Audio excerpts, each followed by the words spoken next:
In France, a skinny man died of a big disease with a little name.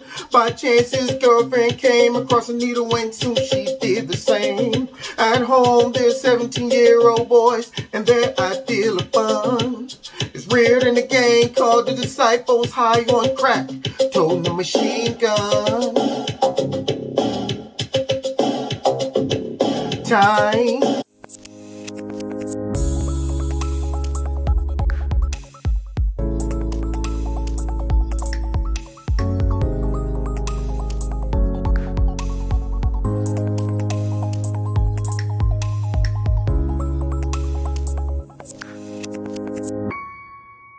This video is brought to you by Extreme Tees. Click on the link below. Make sure you put Kevin in the promo code and you'll get a 20% discount. That's right, ladies and gentlemen.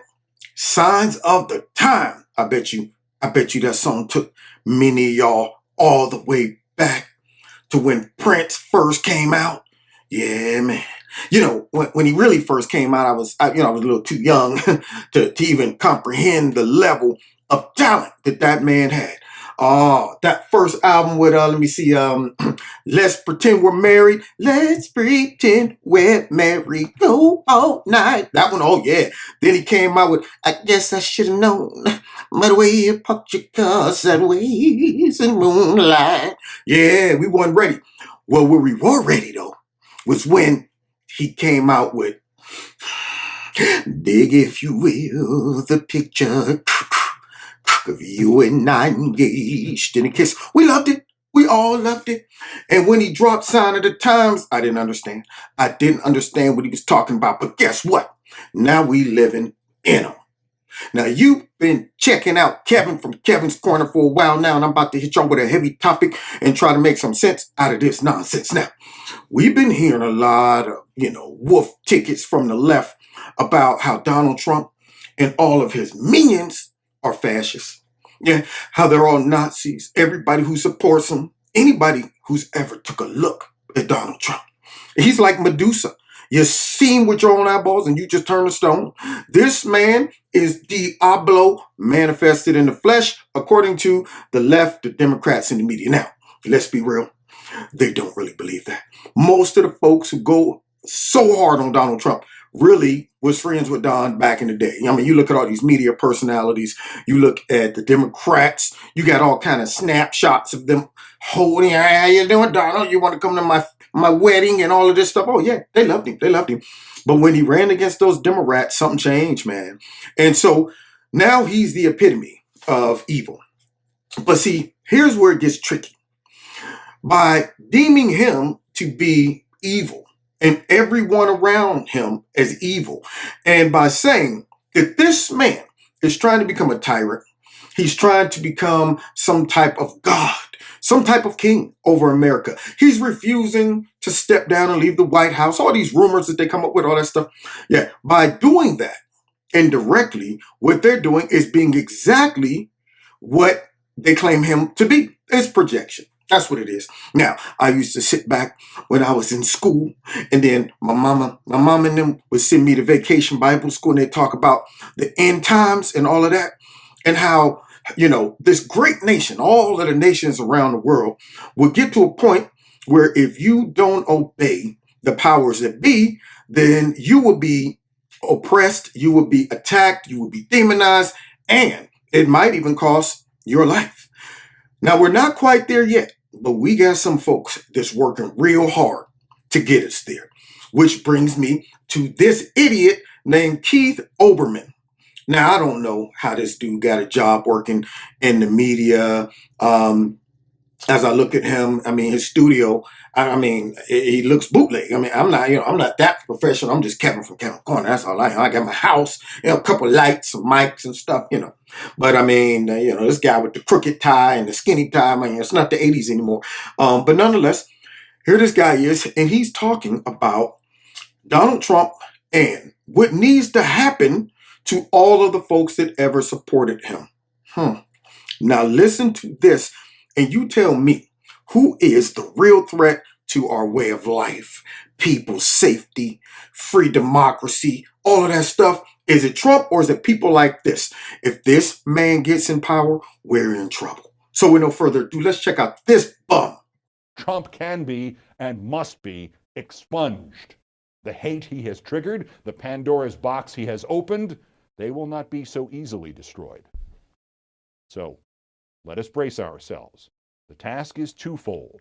The terrorist Trump must be defeated, must be destroyed, must be devoured at the ballot box. And then he and his enablers and his supporters and his collaborators and the Mike Lees and the William Barrs and the Sean Hannitys and the Mike Pences and the Rudy Giulianis and the Kyle Rittenhouses and the people watching this show Barretts must be prosecuted and convicted and removed from our society. Now, did y'all hear that? First of all, this clip is from Blaze TV, and the host was kind of chiming in and, being sarcastic about, some of the other people that need to be addressed concerning this. Now, listen to what this man is saying. Did y'all hear that? This man was talking about, first of all, Donald Trump's a terrorist. Now, why is that important? See, you can't just say that Donald Trump's a bad guy. You can't say that Donald Trump, I just disagrees with his policies, because the smart average American, even somebody who ain't smart, but the average American will tell you, well, you can't just go around locking folks up or throwing them in jail or banishing them from society just because you just don't think they're a nice guy. But when you start putting labels on folks like terrorist, now all of those bubbleheads that don't see the game, don't see the manipulation, the mental gymnastics this man is doing. For those that don't see that, they might buy into it. Thus, you have your Antifas, you got your Black Lives Matter, and you got folks that are attacking Trump supporters physically. Just the other day, somebody got shot in the face, Trump supporter. Now, these people, for them to go that far, to start inflicting harm, danger, pain, all of that stuff on society and on people, they have to believe this. I don't know about y'all, but I am not going to throw my whole entire life away for something I just know is some political jargon and, some type of just regular stunt that politicians pull. But when you go so far as to say, I know this can end my life by shooting this person, but I think this person is so evil, it justifies the risk. So where do you think these people get these ideas from? Do you think if this type of jargon is being thrown out from day one that Trump got in office, all of those that can't discern the difference between political theater and real life just might take this man and others seriously?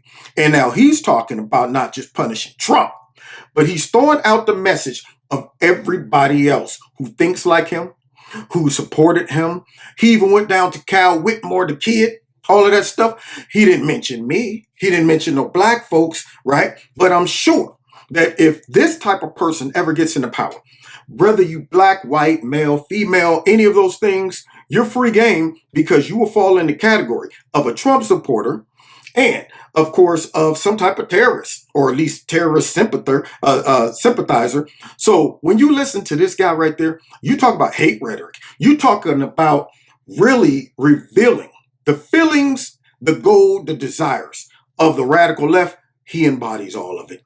This man shouldn't be on TV when he's talking like this. This is the type of stuff during the last days on earth. They will feel like, what you said, what against who? Look, this person deserves death because he's a racist, nationalist, xenophobe, homophobe. Get rid of him.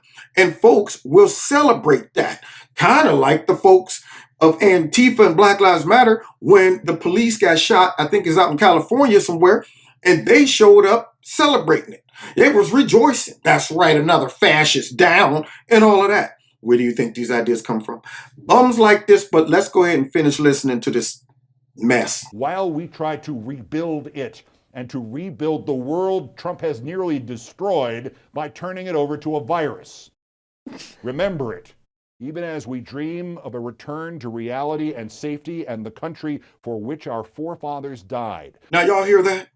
This man's talking about we can bring back our society before Trump turned it over to a virus. And we're doing this for who? Our forefathers. Okay. Well, see, our forefathers, did not say, well, you know what, if you disagree with folks politically, you can stage a coup, you can, attack them with violence, you can show up at their job, get them fired, you can use the power of the media to demonize them to the point where you silence them, you can attack freedom of speech, freedom of thought. Anybody who's different from you, you can hit them in the head with bricks, all of the stuff that comes along with ideas like this. But yet, Trump is the one who's inspiring violence and hate and division, as this man uses our forefathers conveniently to justify this type of anarchy and type of tyranny. But yet they always talk about Trump's the one who divides us all. And this man's talking about what needs to happen to all of y'all as an example of what not to do. All you Trump supporters, all you middle Americans, that all y'all want to do is just work hard, love your country, have your First, Second Amendment and all the other ones, your God-given rights. That's all you want to do. But it disgusts us because you know what? You backheel one-tooth having middle-class Americans, y'all don't know what's good for you.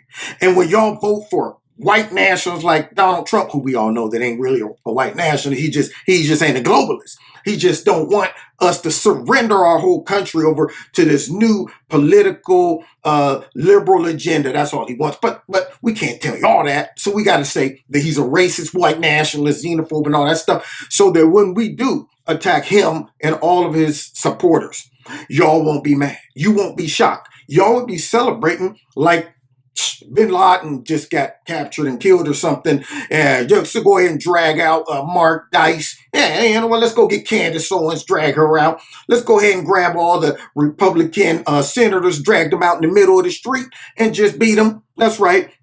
Ostracize them, send them out to the rice fields. And this guy's on here talking about that. Where's the backlash? Where is the outrage? Where's all the folks showing up saying this guy right here is preaching hate and division? No one? Okay, let's listen to the end of this garbage. That the fight is not just to win an election, but to win it by enough to chase, at least for a moment, Trump and the maggots off the stage, and then try to clean up what they left.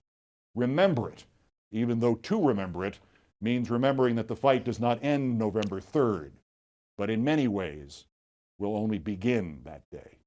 This man said it must be a convincing win. And then we got to drive him and all of his maggots off the stage. Now, I don't know about you, but when I think about a maggot, it's not cute.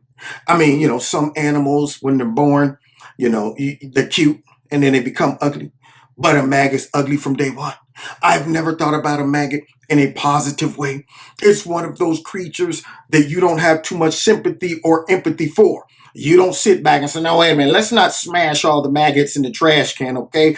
Let's release them. Or we can call them to come in and take the maggots away. No, you kill maggots, you smash them, you use them for bait to catch fish, but you don't nurture them. They're not a creature that you should celebrate and keep as a pet. That's why it's easy to kill maggots. And this man throws his supporters into the category of a maggot. Now, if Trump said all those liberal maggots out there, do you think that would fly? That would be first news in the morning all the way until the evening, all night long. They'd be talking about Trump calls everybody maggots. Heck, when he called MS-13 animals, they had a fit. And this man calls Trump and all of his supporters maggots. That's right. And he said, the fight has just begun after November 3rd. Now, what is he talking about? He is talking about this approach. First of all, they think they're going to win because for some reason they're under the delusion that there's a whole bunch of Americans out there that thinks just like him. He's under the delusion that everybody believes this type of garbage and they're all going to vote against Trump because he's such a racist, misogynist, xenophobe. But they're going to get shocked again and be blaming it on racism, white nationalism, husbands telling their wives, I'd be darned if you vote for Joe Biden and that black girl. They're going to come up with all these excuses. But this is exactly why Trump won. Hearing elitists like this make comments like this scares any rational American. Because as I listen to this man has vitriol towards all types of folks that don't believe or think like him. And you give this guy power, do you think He's going to respect the law, the Constitution, folks, freedom of thought and speech. You think if we give Antifa power, you think if nasty Pelosi and all the rest of them that have no problem demonize the president, making up stories, embellishing, do you think with the support of the funky, crooked, stinking, dirty, disgusting liberal media backing them up, running interference for them, and demonizing law-abiding citizens that might want to just protect themselves, their property, and so on and so forth, you think that these folks are going to be respectful of our differences? No. They're going to do exactly what this dude is talking about. And that's why the Supreme Court justice pick is important. That's why draining the swamp is important. And that's why exposing the fake news is important. And that is why punishing the Democrat politicians who push this type of ideology out there is important, because we need to stop watching when voting for those folks. Maybe they might change up their strategy. Maybe if we stop watching the crooked, dirty, stinking liberal media like this dude, maybe they might try to start being fair and balanced. I'm just saying. But that's also why the law must be enforced. When you get people with this ideology, folks like Antifa and folks like Black Lives Matter, who gets encouraged because they know they got a green light and an advocate in the media and the Democrats, and they go on and do the stuff that this man is talking about with no consequences. That is why we need a law and order president. Not one that just says the law and the protection of the country only is for those liberals who think like we do. Forget all the rest of the conservatives. We don't need that type of person in the White House. We need somebody who understands that we must stand on law and order and on our constitutional God-given rights. Now, you've been listening to Kevin, what's going on? Man, I almost jumped out of my skin listening to this bum. I like to have a conversation with this guy, nose to nose. I want to be all up in his grill. Like, yeah, I support Trump till you saying that I'm a maggot, huh? Maybe I should use a little bit of those identity politics. This man right there, I'm black, and this man called me a maggot. I bet you he feels this way about all black people. Do I look like a maggot to you? All I want to do would just be able to support what candidate I want. But according to Keith Olbermann, I'm a maggot. I might as well go get on the hook so y'all could throw me out for the fish. See, yeah, but nonetheless, I'm sure he will be too cowardice to confront people in real life, so he stays in his green screen background there looking like the nerd he is. Now, you've been listening to Kevin and Kevin's Corner. Don't forget to hit like, share, subscribe, and hit the notification button. Follow me on Facebook, Twitter, Instagram, all that. Check out my site where I would have ripped him even more so.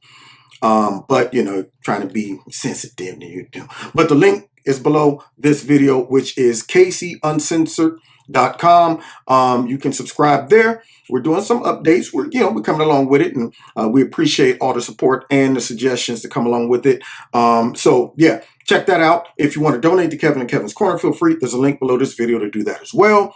And don't forget to check out Extreme Tees, my sponsor. If you like their products, click on the link below. You'll get a 20% discount. All right, God bless you. See you next time in Kevin's Corner. Take care.